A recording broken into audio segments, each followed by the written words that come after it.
So first and foremost, I'm going to tell you that this backpack is definitely not a 10 out of 10. I would not agree with all the amazing reviews about this backpack. It is a good backpack, but I would give it at best a 6 out of 10, and I'll tell you about the bag and generally why I say that. First and foremost, the construction of this bag is phenomenal. It is a quality bag through and through. Lowepro is definitely the person I would want to make my bag for FPV use or pretty much anything else. They have the same, it seems like the same standards as Toomey or any other super high brand, high quality bag. That, and it looks really good. But that's kind of where all of the positives stop, and I'll go over why. So before we even open the bag, if you look at the bag's construction, the bottom of the bag is actually sloped up. And what that means is that if you strap some quads to the front side of this bag and you try to put the bag down, that's what happens. I mean, they could have just flattened out the bottom and given you ability to not roll over onto your quads and given you a little bit more space to pack stuff in there. So that's unfortunate, but it's okay. It's not a deal breaker. On the outside, you got these two side pockets, which are really nice because they are vented and stretch expanding. So you can really stuff something in there and it'll hold up really well.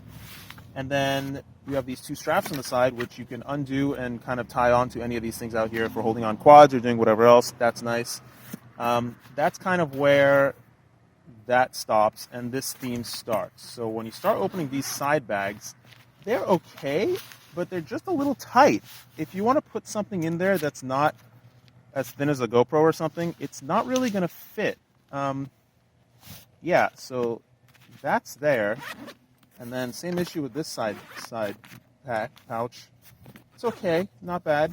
And then this front area, this is like a protected area, and it's a pouch for you to put, I don't even know what else in, but I use it as my tool pouch. And more themed tightness here is that everything here is very tight. There isn't really room for you to slide anything into unless it's really thin.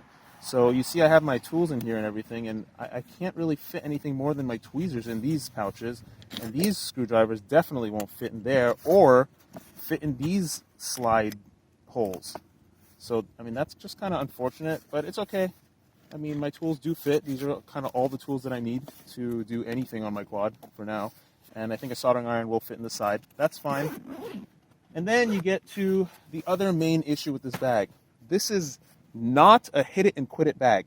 You cannot roll up on a spot, fly real quick and bounce. And that's because the way the bag opens is from the back. I mean, I knew this when I bought it, but it's worse than I expected. So glide on its back and you open it up. And oh yeah, the other thing is that it's got a weather pouch underneath here that'll slip over the whole bag. That's great. And you'll see that first and foremost, this hinge down here, this is all the way open. And this hinge doesn't hinge. It doesn't really open. So you're kind of always stressing the bag a little bit when you open it. It's kind of weird. And if they had made the bottom flat, this might have been improved. But anyways, that's fine. The bag is very high quality, so it really should hold up. So now let's look at the top of the bag.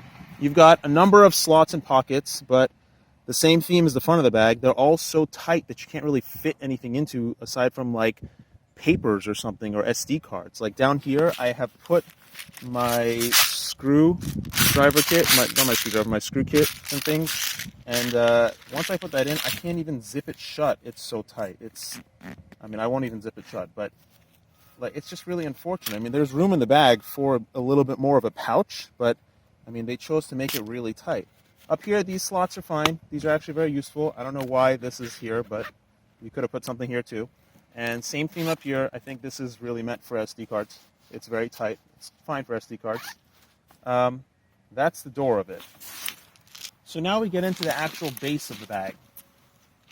So when you look at this base, you're going to notice it's very compartmentalized. And I'm going to start from the bottom up. This pouch down here is pretty good.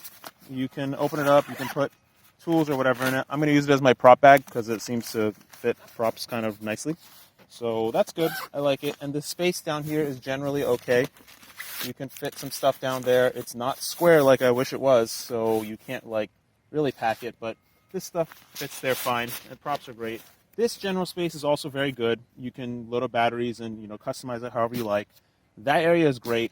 Up here, you're supposed to be able to put a quad in this area, and that will fit, but if you load up the door with components, you can't really fit a quad. It's kind of tight. I mean, it'll squeeze in there, but it's not really comfortable. That's fine. I mean, I don't really want to put a quad inside the bag unless I'm going on a plane or something. That's fine. So now let's open kind of the most business space here, and you take this pouch out, this door off, and again you have another pocket that's very tight that you can't really fit much into, but it's there for you. And you'll see this compartment here, which is a very nice, very large, spacious compartment.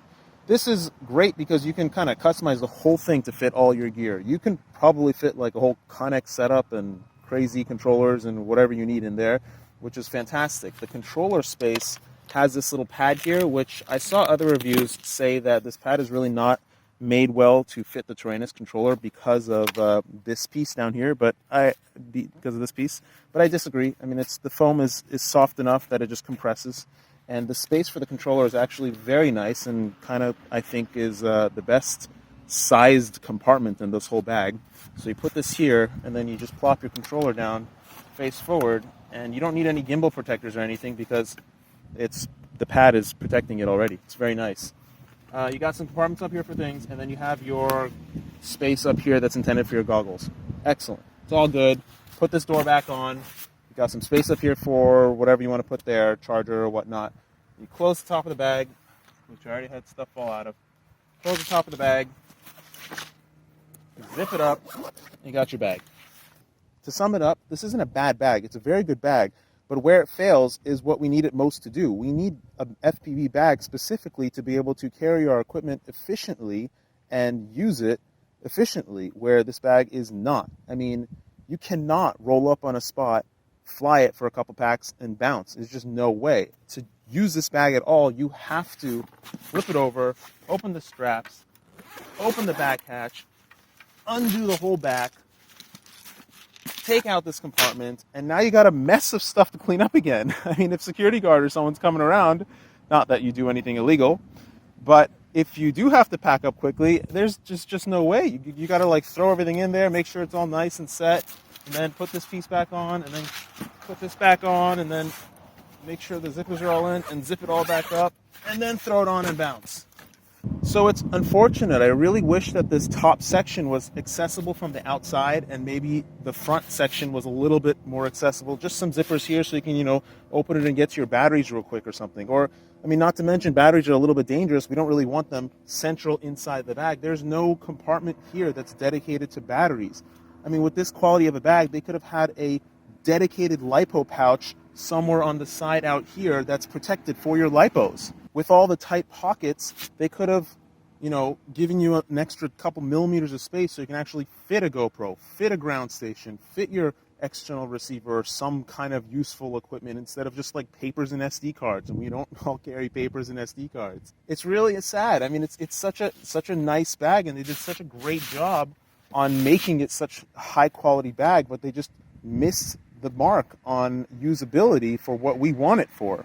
So for that purpose, I can't really give this bag more than maybe a 6 out of 10 rating. I mean, it's been made to hold your controller and your goggles. That's nice, but that's about it. And it looks really good, and it's really high quality. I mean, there's no other bag to get that's better than this. And the main reasons why I did get it, I knew it was not going to be that great, but the main reason why I did get it is because it's a damn nice looking bag. It is a good quality bag, and it has structure to it. The bag is very, very structured. And I like that. I like bags that have structure, that when they're empty, they don't just like flop on into themselves. If you want a bag, I really wouldn't recommend anything but this bag. Maybe there's one other bag that Willard is using, which he mentioned once to me. That might be a good consideration because it does have a front loading and it has a bunch of filing slots. But the reason why I didn't go for that bag is, like I said, it doesn't have structure to it. It doesn't have the protection that I'm looking for to protect all my stuff. So, yeah, it's unfortunate, but it's what we got. It's the best we got now, and I would still recommend the bag you have as the best bag.